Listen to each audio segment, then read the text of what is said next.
जिन्वू sword के help से Ulf को हरा देता है, बट तभी वहाँ पे दो और वुल्फ आते हैं जिनमें से जिन्वू किसी तरह एक को काट देता है, जिसे देख करके दूसरा वहाँ से भाग जाता है। बट थोड़ी देर के बाद वो हजारों वुल्फ के साथ वापस आता है। बट जिन्वू सोलो लेवलिंग का सबसे पावरफुल हंटर कैसे बना, इस वीडियो में मैं वही एक्सप्लेन करूंगा। बट आगे जाने से पहले बता दूं कि ये वीडियो का फर्स्ट पार्ट है, तो अगर बाकी के पार्ट मिस नहीं करना चाहते हो तो सब्सक्राइब करो। तो जैसा कि लेटेस्ट एपिसोड में हमने देखा कि जिन्वू डंजन से बच के बाहर आ जाता है, बट उसके सामने एक बॉक्स दिखाई देता है जो कि सिर्फ उसे ही दिखाई देता है, एंड उसमें कुछ मिशंस होते हैं जिसे उसे करना पड़ता है। अगर वो ऐसा नहीं करेगा तो उसे पेनल्टी मिलती है, जो कि हमने एपिसोड में ही देखा। एंड एपिसोड के एंड में वो एक डंजन में जाता है, तो आगे जिन्वू के सामने एक विस्ट आता है जहाँ उससे अकेले फाइट करना पड़ता है। एंड वुल्फ जिन्वू पे भारी पड़ रहा होता है, बट जिन्वू नोटिस करता है कि उसके पैर काम नहीं कर रहे हैं क्योंकि वो डर रहा होता है। तभी वो वुल्फ उस पर अटैक करता है, एंड लेकिन जिन्वू उसे डॉज कर लेता है, बट जाके दीवार में टकराता है। बट वहाँ पे जो हुआ उस पर जिन्वू बिलीव नहीं कर पा रहा था क्योंकि उसका बॉडी बहुत ही काफ़ी लाइट फील हो रहा था।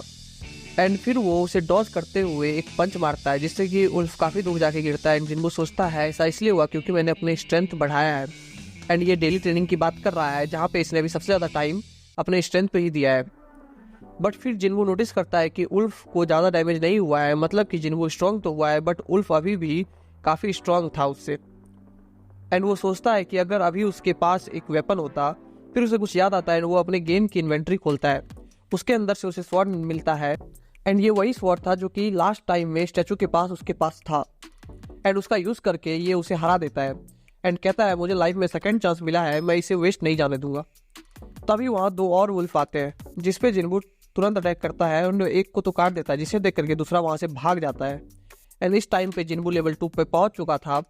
एंड जिन्वू बॉक्स ओपन करके सोच रहा होता है कि जब भी मैं लेवल अप करता हूँ मेरे सभी स्टेट्स के एक पॉइंट ऊपर जाता है। एंड इसमें सेंस एंड इंटेलिजेंस भी है। हंटर बीस्ट फास्टेस्ट वे है लेवल अप करने का। एंड मेरा स्ट्रेंथ अभी ओनली 20 है, बट मैं इम्प्रूवमेंट फील कर सकता हूँ, सो मेरे पास एक चांस है स्ट्रॉन्गर बनने का। एंड सोचता है कि क्या मुझे कोई ऐसा स्टोन नहीं मिलेगा, अरे वही जो सभी हंटर डंजन में कलेक्ट करते हैं जिनके बदले इन्हें पैसे मिलते हैं। बट यहाँ जिन्वू को स्टोन के बदले आइटम्स मिलता है। जिन्वू सोचता है कि मैं सच में इस गेम लाइक सिस्टम से कंट्रोल हो रहा हूँ, तो मे भी ये बीस्ट एंड डंजन भी इसी सिस्टम ने बनाया हो। फिर वो देखता है कि गेम में परचेज का भी ऑप्शन है, बट वो बिगिनर्स के लिए नहीं था। बट ये आइटम को सेल करता है जिससे कि उसे 20 गोल्ड मिलते हैं। वो सोच ही रहा होता है कि मुझे अब क्या करना चाहिए, मे भी मैं और भी लेवल अप कर सकता हूँ। एंड दूसरी ओर ये भी सोच रहा होता है कि मैं मर भी सकता हूँ। कि तभी वहाँ पे जो उल्फ भागा था वो वापस आता है, बट वो अपने गैंग को लेकर के आता है जहाँ पे कि हजारों उल्फ अभी जिन्वू के सामने खड़े थे।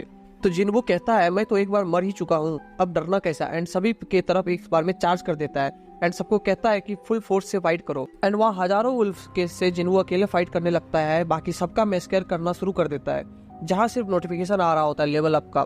एंड वो सोच भी रहा होता है कि मुझे इतना स्ट्रांग बनना है ताकि मैं अपने लव वंस को प्रोटेक्ट कर सकूं।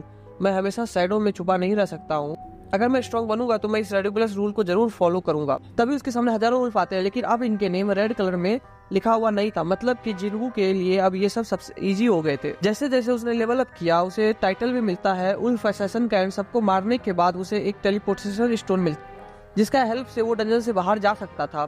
तो वो सोचता है कि मतलब मुझे सच में कोई कंट्रोल कर रहा है, ऐसा लगता है कि मैं इस गेम का एक बस पॉन हूँ, क्या मुझे आगे जाना चाहिए या नहीं।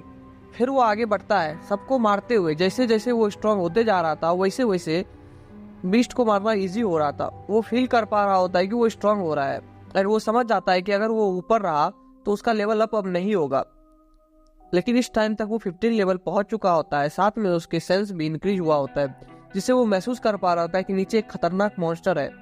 बट वो फिर भी नीचे जाता है, लेकिन जाते ही उस पर एक अटैक होता है एंड उसका स्वॉर्ड टूट जाता है। एंड जब जिन्वू देखता है तो उसके सामने एक जाइंट स्नेक होता है। एंड लेवल 15 होने के बाद भी उसका नेम ऑरेंज में लिखा था, मतलब वो अभी भी जिन्वू से स्ट्रांग है। बट जिन्वू अपने टूटे हुए स्वॉर्ड को लेकर रेडी होता है फाइट करने के लिए, लेकिन वो जानता था कि उन स्केल्स पे स्वॉर्ड का कोई इफेक्ट नहीं होगा। वही स्नेक उस पर अटैक करना शुरू कर देता है, जिससे जिन्वू किसी तरह डॉज कर पा रहा था। वो जानता था कि एक डायरेक्ट हिट एंड वो खत्म हो सकता है।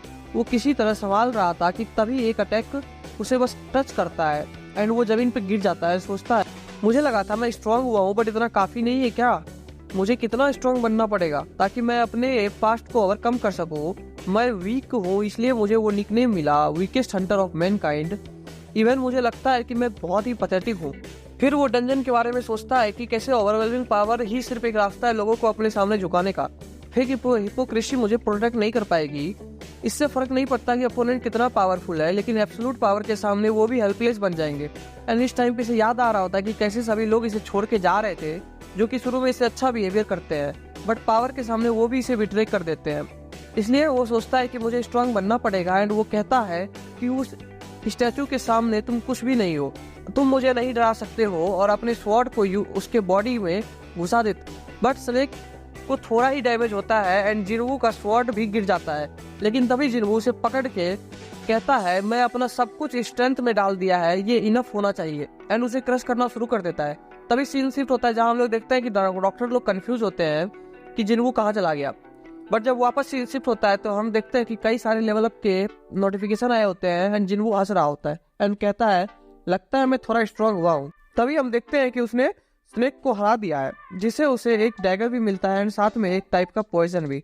एंड जो डैगर होता है वो स्नेक के फैंग से बना होता है, जिसमें कि पैरालाइज एंड ब्लड इफेक्ट होता है। एंड अगर तुमने अभी तक लाइक नहीं किया है तो जल्दी से लाइक करो। तब डंजन खत्म होता है।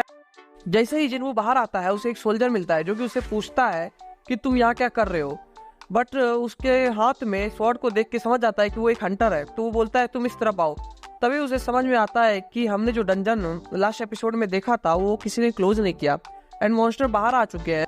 एंड जिन्वू को सेंस होता है कि बॉस दूसरी तरफ है एंड वो वहीं जाता है, जहाँ देखता है कि काफी सारे लो रैंक के हंटर उसे हराने का ट्राई कर रहे होते हैं। सभी को काफी दिक्कत हो रहा है एंड वहीं पे जोई भी होती है जो कि उस डंजन के ट्रॉमा से अभी तक बाहर नहीं आई है। तभी जिन्वू सोचता है कि ट्रॉमा तो मुझे भी हुआ था, बट मेरे को इसे ओवरकम करना पड़ेगा। एंड अपने टूटे हुए स्वॉर्ड को इतने कस के फेंकता है कि वो सीधे उसके स्कल में लगता है एंड वो कोलैप्स होने लगता है। तब बाकी सब अटैक करके उसे हरा देते हैं एंड सब कंफ्यूज होते हैं कि हुआ क्या। बट एक हंटर पूछता है कि ये स्वॉर्ड किसने फेंका था, तो जो सोल्जर उसे लाया होता है वो कहता है यहाँ एक हंटर था। बट तब तक जिन्वू वहां से जा चुका होता है, बट जोही को लगता है कि जिन्वू था। एंड इस टाइम तक जिन्वू 18 लेवल पे ही होता है। आगे क्या हुआ जानने के लिए सब्सक्राइब करो एंड इस वीडियो पे लाइक करो, और अगर वीडियो जल्दी चाहिए तो कमेंट करो। चलो बाय।